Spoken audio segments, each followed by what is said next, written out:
René Bachelard, vous êtes un monsieur poids-plume à la force de l'âge, au visage bien allumé. On le dirait pas comme ça, mais alors René Bachelard, vous êtes une machine. Enfin, ça c'est ce que les gens disent. Parce que moi, personnellement, je trouve ça très réducteur pour tout ce que vous êtes. Alors oui, René Bachelard, vous êtes un homme en mouvement, né en Meurthe-et-Moselle en 1932.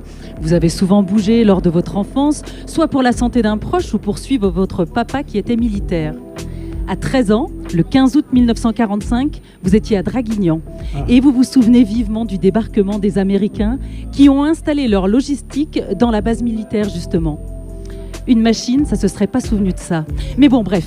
Puis, vous avez quitté cette base-là pour aller apprendre dans une autre base, La Flèche, en 1950.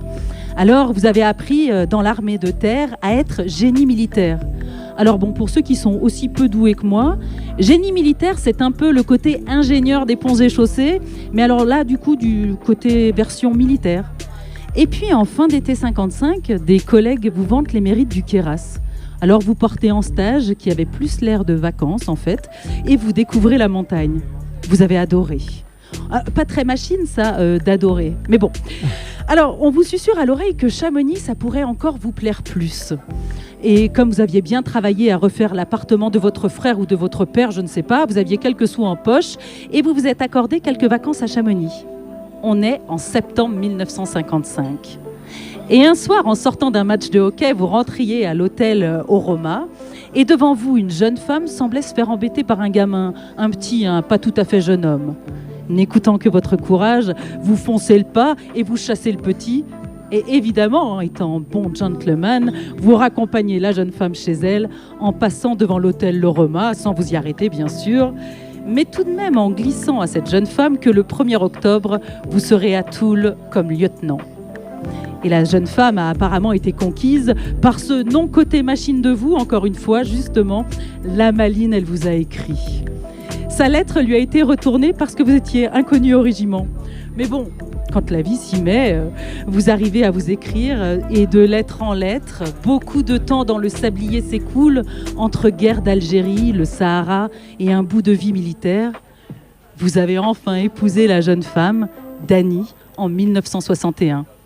Je crois qu'une machine, ça n'épouse pas. Mais bon, bref. Ensemble, vous avez bougé un peu partout. Et puis, quand vous vous êtes posé à Lyon, vous étiez général, côté technique, à la direction générale du génie à Lyon.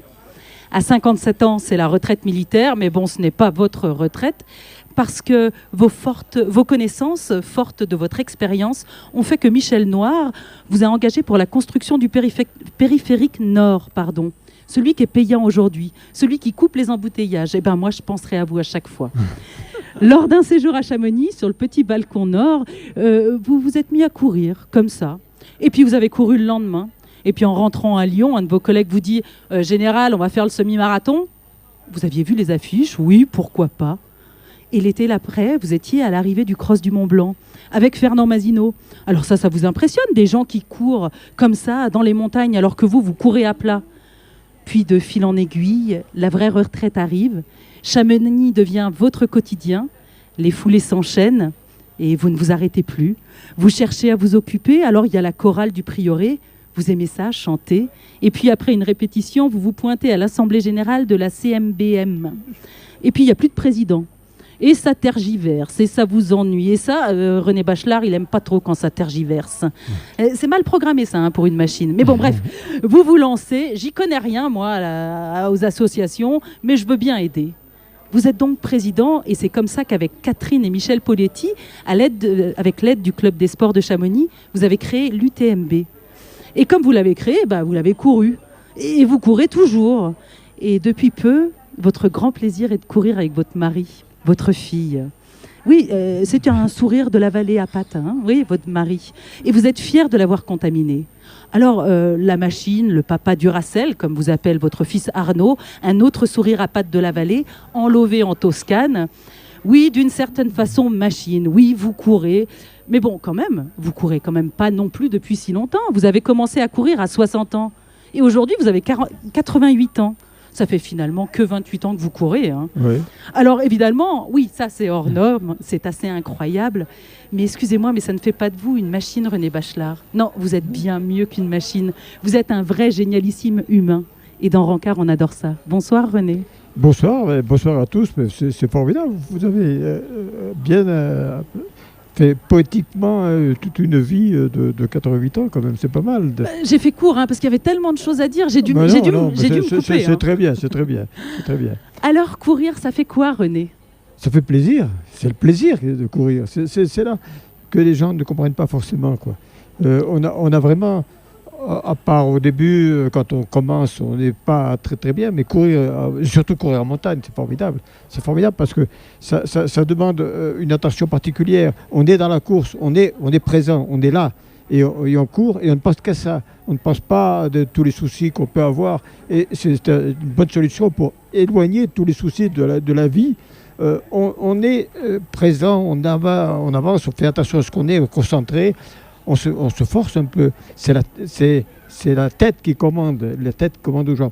Alors au bout de certains temps, la tête continue à faire accélérer, mais les jambes veulent plus suivre. Les jambes ne suivent pas forcément. Et il faut faire attention de ne pas aller trop loin parce que on a le risque d'accident toujours. Et maintenant, je fais très attention à ça. Oui, c'est normal. Vous avez travaillé dans l'armée, et puis le monde associatif était plutôt un monde assez éloigné de vous. Et finalement, vous vous êtes retrouvé dans votre vie 3 fois président d'association. Mais alors, qu'est-ce qui s'est passé? C'est votre envie d'aider, de réparer, de participer. Qu'est-ce qui vous a poussé à tout ça? Mais, écoutez, on sert. Le problème, c'est de servir. On sert dans l'armée, on sert la France, bien sûr, et après on continue à servir parce qu'on aime être utile, faire quelque chose, aider les gens.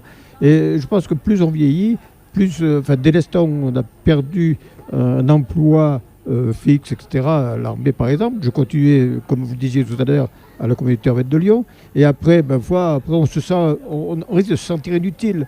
Donc, une fois installé dans la vie, dans la retraite, il faut trouver quelque chose à faire, parce que alors à ce moment-là, on se donne dans une présidence éventuellement, parce que là, c'est pas...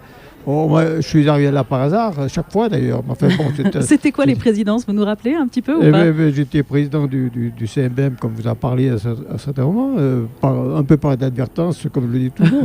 Après, je me suis retrouvé... j'ai créé les Trailers du Mont Blanc, donc j'étais président des Trailers du Mont Blanc, donc ça fait 2 présidences. Et puis ensuite, je me suis trouvé président du club alpin de Chamonix, voilà, d'une façon, et j'étais 3 présidents, et il y a des présidences qui ont duré longtemps, celle des Trailers du Mont Blanc et du CMBM était très longue, et celle du Trailer du Mont Blanc encore plus longue. Celle du Trailer du Mont Blanc, c'était pour créer l'UTMB justement, donc c'est ça, c'était suite à l'incendie? C'était, voilà, oui c'est ça, c'est-à-dire que j'étais président du CMBM déjà au moment où le tunnel a brûlé. Oui. J'ai fait le tour avec, en Italie et en Suisse pour relancer le Tour du Mont Blanc qui existait, le Tour du Mont Blanc par 7 coureurs qui existaient autour du Mont Blanc. Qui étaient en relais à l'époque. Qui étaient en relais à l'époque de 7 coureurs. Oui. Et j'ai senti que les Italiens et les Suisses à l'époque n'étaient pas très chauds pour Chamonix Mont Blanc Marathon, Club des Sports de Chamonix et tout ça. Et quand après avoir lancé une année le Tour du Mont Blanc en non-stop, qui existait déjà il existait déjà en relais, on l'a dit tout à l'heure. Oui. Et bien, après avoir lancé ça avec Michel, qui avait une connaissance bien meilleure de ce qui se passait dans ce truc-là, et lui savait que c'était possible. Moi, je savais que c'était pas possible de faire 170 km comme ça non-stop. Enfin bon, lui, il savait, donc on a lancé ça, ça a été un succès. Et puis voilà, et on a poursuivi. Et ça, vous l'avez couru, cette UTMB Ah ben oui, j'ai essayé de le courir. Je n'ai jamais terminé. Rassurez-vous, je n'ai jamais fait les 70 km, mais j'ai quand même fait la CCC qui était assez longue. Enfin, j'ai fait la première fois, alors que j'étais à 23 km, comme vous le disiez, ouais. Le Croix du Mont Blanc. J'ai voulu courir cette course que j'avais lancée. J'avais le choix entre plusieurs solutions, soit aller de Chamonix à Courmayeur, soit aller de Chamonix à Champé ou de Chamonix à Chamonix. J'ai pris le plus court, bien sûr, sans savoir où j'allais aller. Et puis finalement, j'ai réussi à terminer, à arriver à Courmayeur, Porte de Chamonix, alors que j'étais avant sur le 23 km. J'ai trouvé que c'était quand même pas mal. Et j'ai continué à prendre ce plaisir. Alors, j'ai jamais fait le tour complet, mais bon, j'ai quand même fait Courmayeur, Champé-Chamonix, qui était quand même pas mal aussi. Ah, c'est quand même déjà pas mal. Mais c'était quand j'étais plus jeune. Hein. Actuellement, ça va moins bien, quoi. Oui. Mais récemment, vous êtes quand même allé faire une course à Oman. C'est ça? Oui, Vous êtes allé l'année dernière pour un trail.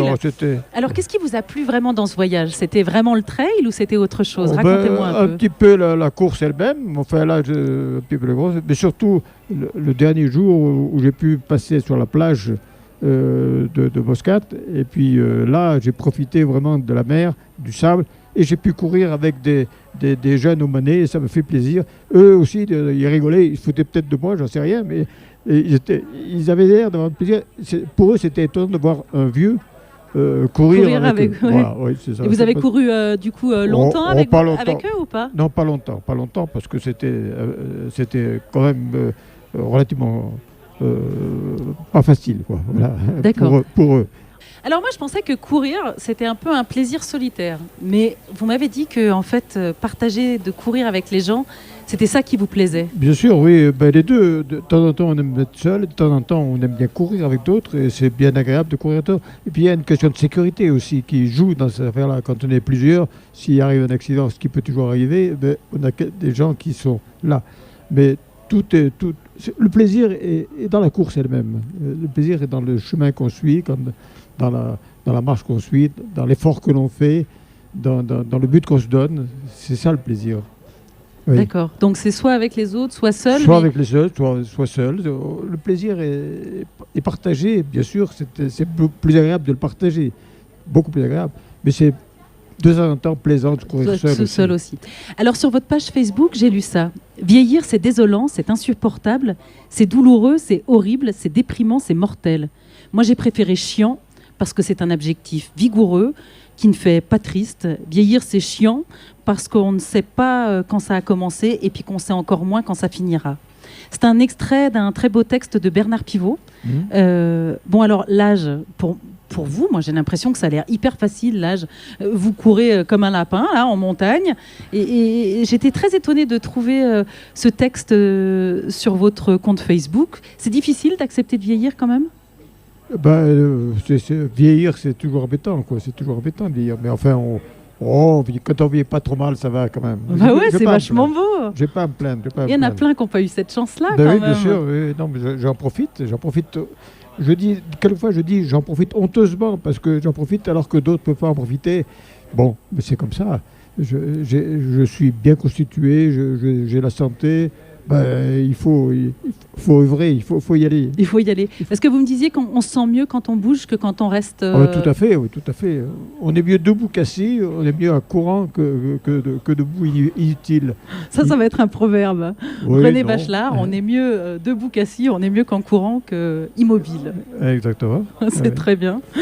Et du coup, quand vous vous baladez, où est-ce que vous aimez aller? C'est où votre endroit où vous vous sentez le mieux à Chamonix? J'essaye de faire partout à Chamonix. Il n'y a pas de souci, on est partout bien. Mais j'essaye de faire l'utile et l'agréable, c'est-à-dire qu'en même temps que je cours, je vais souvent, surtout en ce moment, faire mon tour, voir mon neveu qui est au Cerro. Ouais, on dit un petit coucou j'étais encore hier, à Timothée. Voir ma fille qui est au Tissière. Bon, ça fait un circuit, quoi, qui est de temps en temps, je fais celui-là pour voir les uns les autres. Mais de temps en temps, je vais de l'autre côté. J'ai pas de circuit où j'accompagne d'autres personnes. Vous, à la limite, un de ces jours. Avec grand plaisir. mais bon, c'est pas. J'ai pas. Tous les points sont jolis, il y a partout. Et récemment, on a fait une petite marche du côté de. Alors, c'est plus dans la région, j'ose pas le dire, au sentier des contrebandiers à Pras-sur-Orly. Il y a un endroit qui est magnifique pour se promener. Là, il y a une quinzaine de kilomètres à faire et c'est pas trop difficile. Donc c'est vraiment un endroit idéal pour courir en été ou faire du ski en hiver. Je devrais pas faire de la réclame. Ah si, c'est super parce que ça se fait justement découvrir des lieux peut-être à des gens à Chamonix qui ne connaissent pas. Il y a des coins qui sont merveilleux comme celui-là et voilà. Mais à Chamonix, il y a tout ce qu'on veut, quoi. C'est vrai. C'est vrai. Ouais. Et vous préférez courir à quelle saison? Ah ben, Est-ce que ça vous touche le changement des saisons quand vous courez ben, parce que l'automne est tellement différent. En été, je cours. En été, au printemps, je cours. Enfin, quand il fait beau. Mais en hiver, je fais du ski. Du ski de randonnée, de préférence, parce que c'est plus physique. J'aime bien me dépenser physiquement. Et là, je vais souvent au Tour. C'est le Tour où je monte en Pau. C'est agréable parce qu'on a la piste pour redescendre. Et dès qu'on est fatigué, ben, on descend, voilà, on monte jusqu'au col, on fait ce qu'on veut, on varie les circuits. En général, il n'y a pas trop de monde au moment où j'y vais. Et puis c'est toujours ensoleillé, c'est merveilleux. Moi, j'aime bien. Et alors après, on est bien fatigué. On dort bien. On dort bien. Est-ce que c'est un remède pour bien dormir ou pas? Non, je n'ai pas trouvé de remède pour bien dormir. C'est pas, donc j'ai un sommeil qui n'est pas très très bon, mais enfin tant pis, je fais avec, et puis ça me réussit quand même pas trop mal. On dirait. Ça me gênait quand je travaillais, je prenais des somnifères, ça m'a joué un tour maintenant, mais enfin bon, tant pis. Maintenant vous avez arrêté les somnifères. Oh bien sûr, j'ai plus besoin. Bon, bah écoutez René Bachelard, c'était un plaisir de vous recevoir, un grand merci. Le pays est partagé, je ne sais pas si ça a intéressé le public. Si, enfin, je pense qu'à la régie, même, ils étaient vraiment contents, ils disaient que c'était super, donc bon, tant mieux. Alors du coup, justement, on écoute Trop jeune de Doc Gynéco.